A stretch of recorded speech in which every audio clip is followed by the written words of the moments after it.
大家好，我是温妮。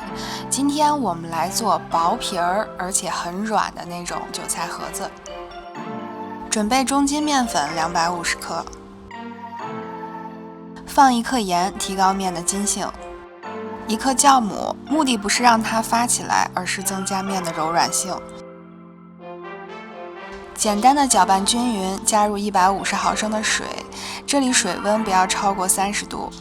你可以像我这样边倒边搅拌，目的是揉成一个中等偏软的面团，可以根据自己的面粉吸水性调整水的用量。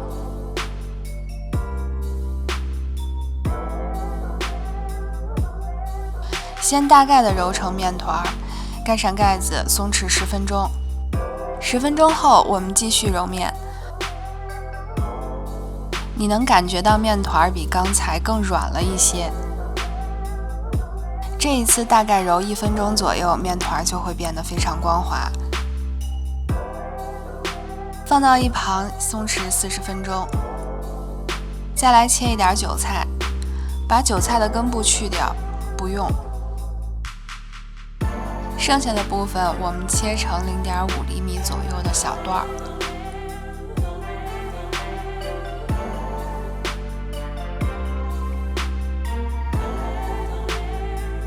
切好的韭菜里面加上一些香油，韭菜在后面制作的时候是比较容易出水的，裹上一层香油能避免这个问题，同时还能够增香。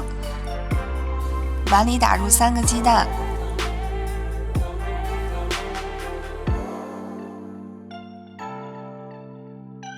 加上1克盐，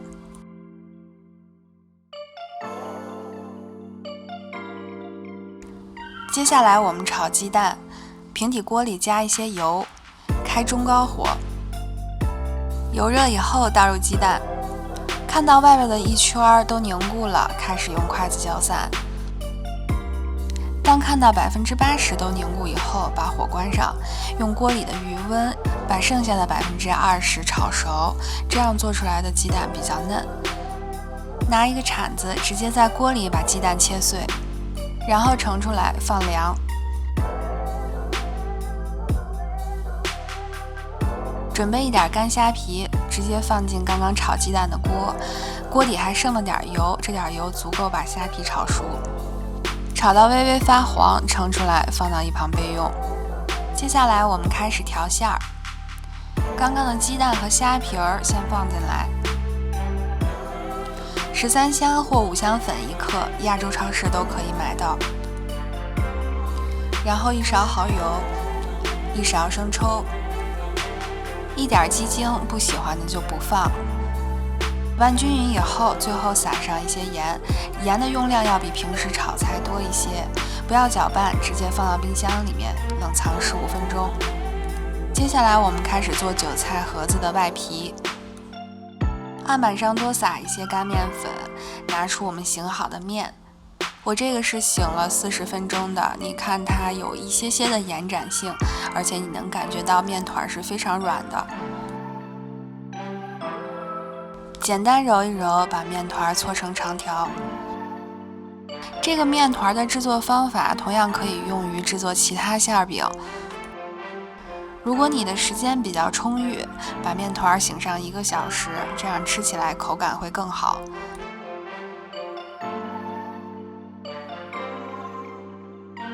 搓成大小均匀的长条，我们来分剂子，一个剂子不能少于30克。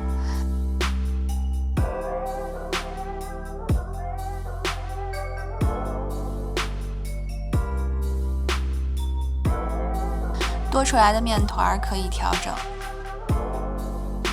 分好以后，把每一个面剂揉圆。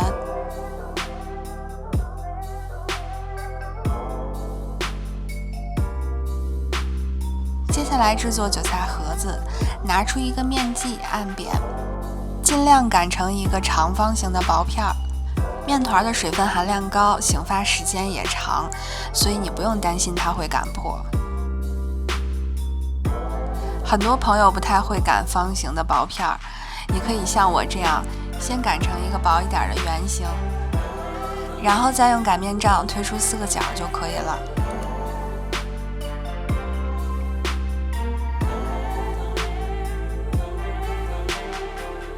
皮儿擀好了，把韭菜馅儿放到中间，放之前一定搅拌均匀，别忘了上面还有一层盐。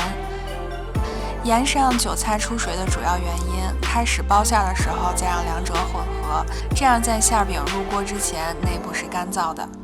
先让两边向中间折叠，然后压一压，然后上下折叠，每折叠一次要压一压，排出空气。长方形的馅饼是比较常见的一种包法，但是它包出来呢，看上去会比较小一些。再看另一个常见的包法，把面剂擀成圆形的薄片，中间放上韭菜馅，从一侧向另一侧对折，同样摁一摁，排出空气。现在看上去是不是有点像一个大一点的饺子？从一侧开始把尖角摁上去，然后出现了一个新的尖角，再摁上去，像这样一直包到结束，一个漂亮的花边就出现了。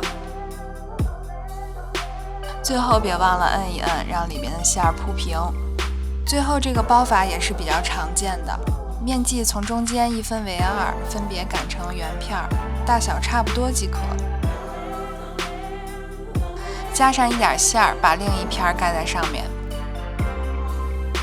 用食指和大拇指捏住，大拇指往上翻，然后就跟刚才一样，把每一个角翻上来，捏上一圈，这样一个圆形的带花边的馅饼就包好了。这一款带花边的圆形馅饼有一个缺点，就是它中间加的馅儿呢不能太多，比较适合包到最后就剩一点馅儿了，就用这个方法。全部做好了，开始烙馅饼，锅里倒上一点油，全程用中小火，油热了放馅饼，